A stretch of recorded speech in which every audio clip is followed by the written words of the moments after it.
할렐루야. 오늘도 너무 잘 오셨습니다. 네, 비도 오고 하는데 너무 잘 오셨어요. 자, 예수님께서 고난주간 월요일에 성전에 들어가시자마자 성전을 정화하셨습니다. 왜냐하면은 교회를 통해서 우리가 받아야 할 축복이 있기 때문에 예수님께서 성전에 가시자마자 정화하셨어요. 그래서 여러분, 다른 것과 섞어 놓으면 안 됩니다. 복음과 다른 것을 섞으면 안 되는 거예요. 우리가 성전을 통해서 받아야 되는 축복이 우리가 어제 말씀을 통해서 두 가지라 그랬습니다. 바로 기도와 치유입니다. 하나님께서 그리스도의 몸된 우리 진천교회를 기도하는 집과 치유하는 집으로 세워놓으셨는데, 중요한 것은 이제 우리가 그 축복을 가질 수 있어야 되고 가지고 누릴 수 있어야 되는 것입니다. 만약에 그것이 되지 않으면 아무리 우리가 교회를 다녀도 종교생활밖에는 안 되는 것입니다. 그래서 오늘 제목이 무엇이냐? 생명 없는 종교생활에서 벗어나자입니다. 저를 따라 고백합니다. 생명 없는 종교생활에서 벗어나자. 할렐루야. 대제사장들과 백성들의 장로들을 비롯하여 서기관들과 바리새인들까지 평상시에는 막 서로 물고 뜯고 하는 사람들이 이렇게 한자리에 모여가지고 예수님의 권위를 두고 공격하기 시작합니다. 이게 화요일에 있는 일입니다. 왜냐하면 평상시에도 그렇지만은 전날에 예수님이 성전에 하셨던 행동들에 대해서 이 사람들이 화가 난 거예요. 그런데다가 예수님이 오늘도 성전에 오셔가지고 사람들에게 막 가르치고 있는 것을 보고 있자니까 열을 받아가지고 거칠게 막 따지기 시작한 겁니다.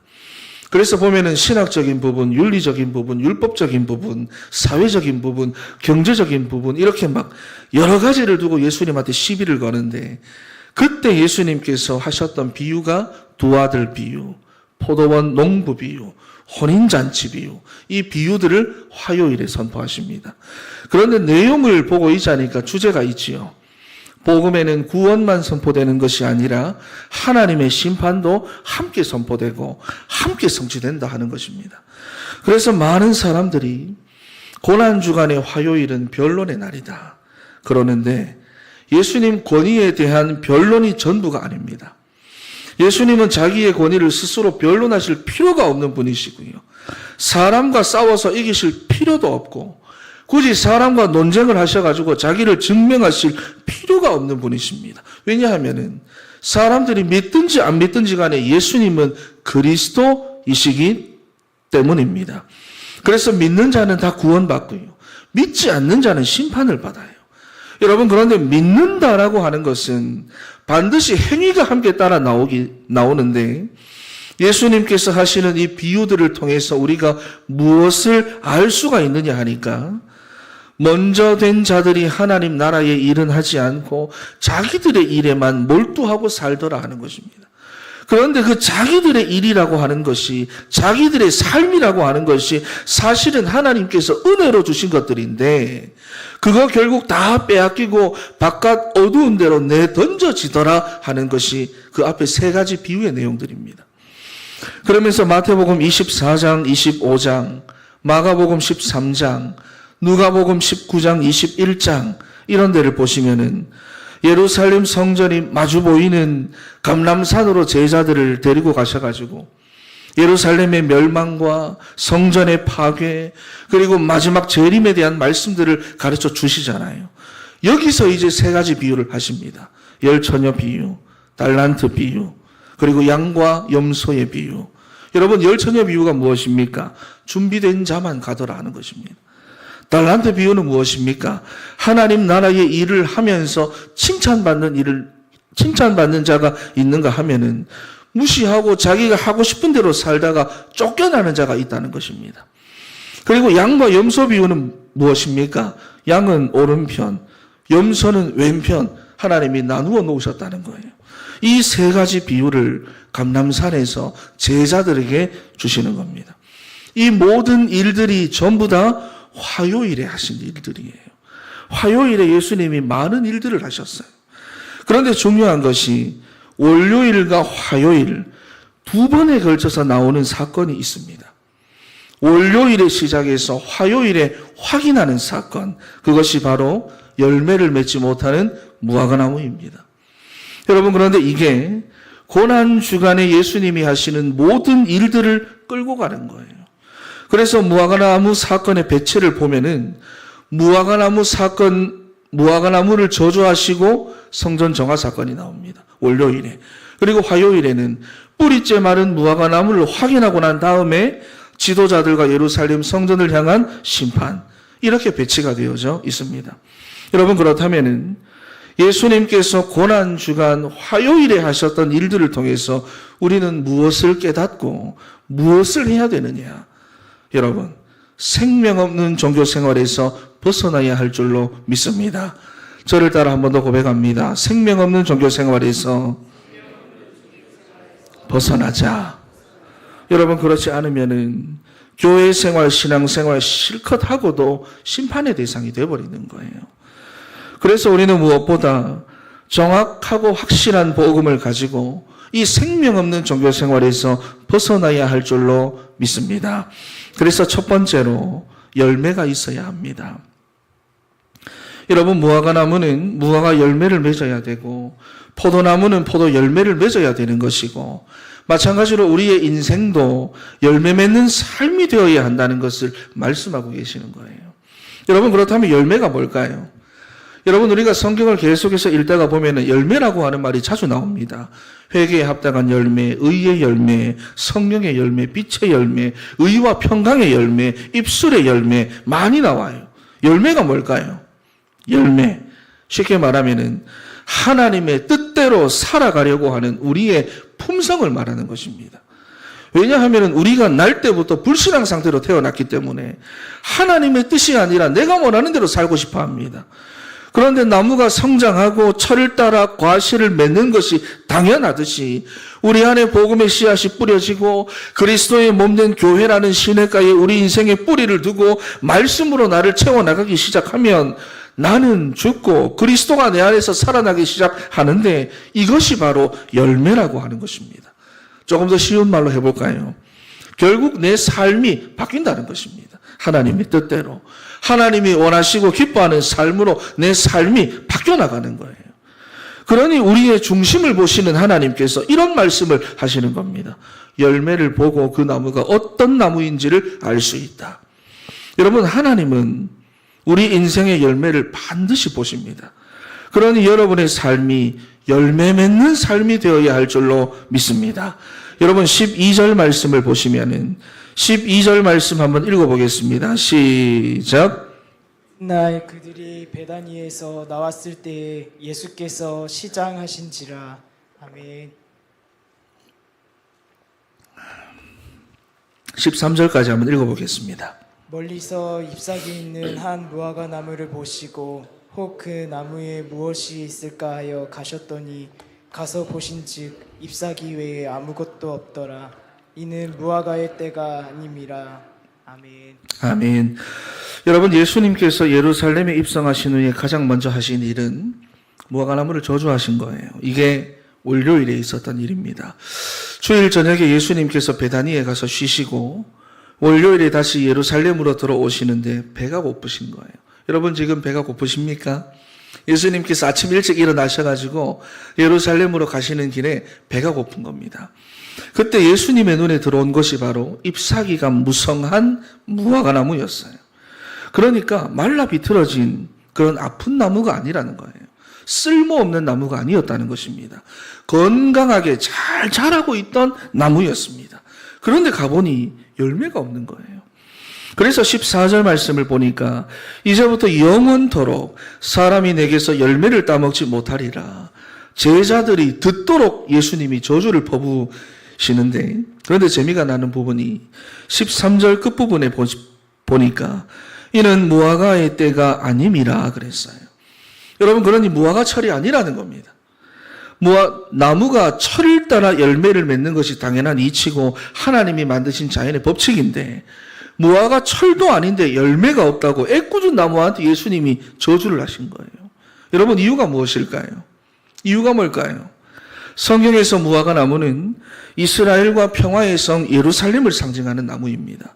그러니까 예수님께서 열매 없는 무화과 나무를 저주하셨다고 하는 것은 열매 맺지 못하는 이스라엘을 저주하셨다는 것이고, 이게 월요일에 있었던 일인데 화요일에 예수님과 제자들이 다시 예루살렘에 가는 길에 보니까 뿌리째 말라 있는 것을 확인하게 된 겁니다. 여러분, 철이 아닌 무화과 나무를 저주하신 예수님의 모습을 볼 때에 전도자의 삶에는 철이 있고 때가 있는 겁니까? 우리가 하나님의 말씀을 따라 하나님이 원하시는 대로 하나님이 기뻐하는 그 뜻대로 살아가는 것에는 따로 때가 있는 거겠습니까? 아니죠. 우리가 하나님의 뜻대로 못 사는 것에는 이유가 없고 핑계가 없습니다. 우리 주님이 보실 때에는 우리에게는 그만한 이유가 있는 것처럼 보이지만 우리 주님이 보실 때에는 이유가 있는 게 아니라 그냥 열매 없는 무화과 나무인 거예요.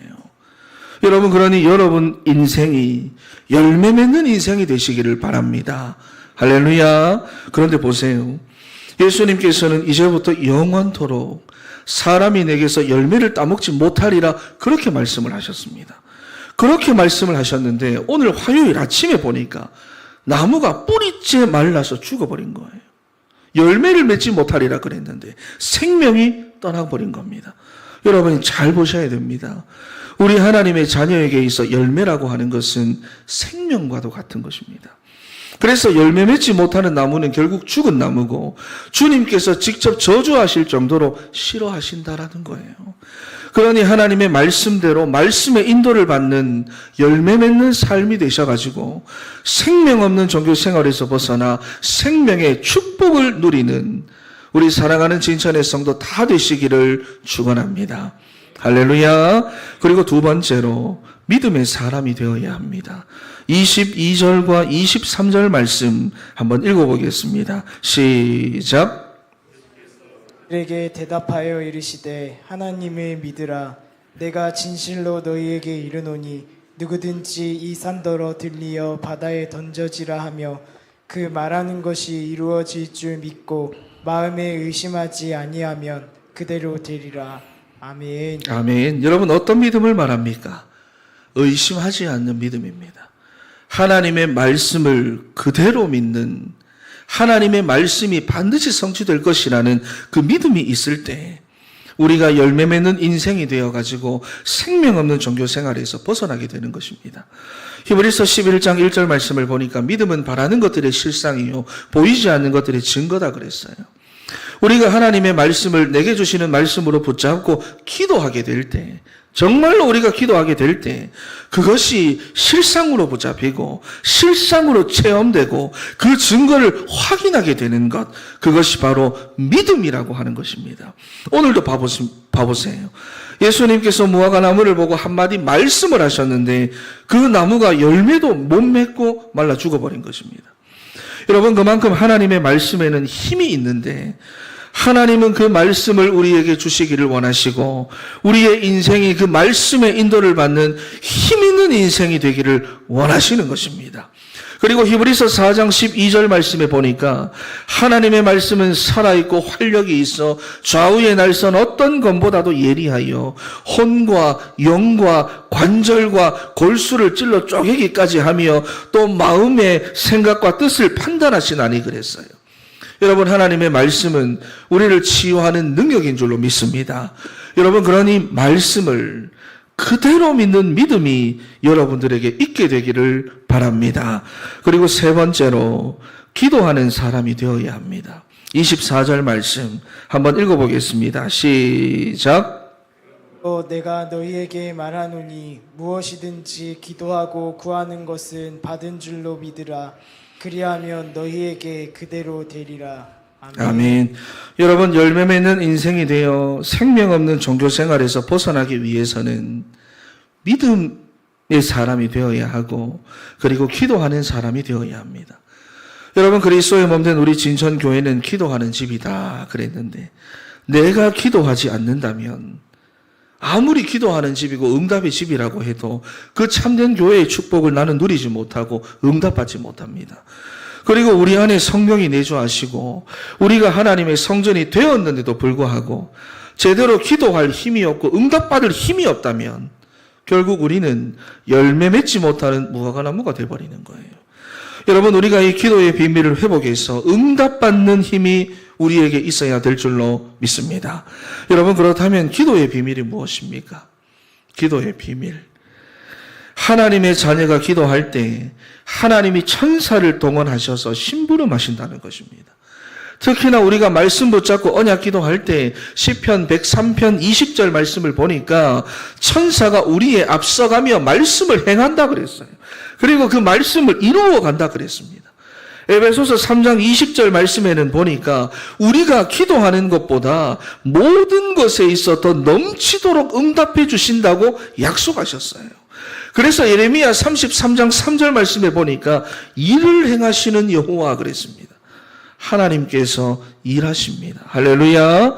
그러니 여러분의 삶에서 하나님이 일하시도록 여러분은 기도하는 집으로 나오셔서 기도하시기를 바랍니다. 우리 저를 따라 고백합니다. 기도하자. 할렐루야. 기도하시기를 바랍니다. 그래서 오늘 세 가지. 여러분, 생명 없는 종교 생활에서 벗어나기 위해서는 열매 맺는 인생이 되어야 하고요. 두 번째로 믿음의 사람이 되어야 하고요. 세 번째로 기도의 사람이 되어야 합니다. 여러분, 그렇다면 열매 맺는 인생이란 무엇입니까? 말씀대로 살지 못하던 불신앙의 사람이었던 내가 하나님의 말씀대로 말씀의 인도를 받는 삶을 살아가게 되었다 하는 것입니다. 믿음의 사람이란 무엇입니까? 하나님의 말씀을 의심하지 않고 말씀 그대로를 믿는 믿음을 말하는 것입니다. 그렇다면 기도의 사람이란 무엇입니까? 하나님의 말씀을 내 기도 속으로 가지고 들어와서 어디서든지 응답받을 수 있는 힘 있는 사람을 말하는 것입니다. 여러분, 오늘 이 고난주간 화요일입니다. 오늘 주시는 말씀을 잘 붙잡고 여러분이 묵상하셔서 열매 맺는 인생이 되어 생명 없는 종교 생활에서 벗어나는 믿음의 사람, 기도의 사람이 다 되시기를 축원합니다. 할렐루야. 기도하겠습니다. 하나님 감사합니다. 오늘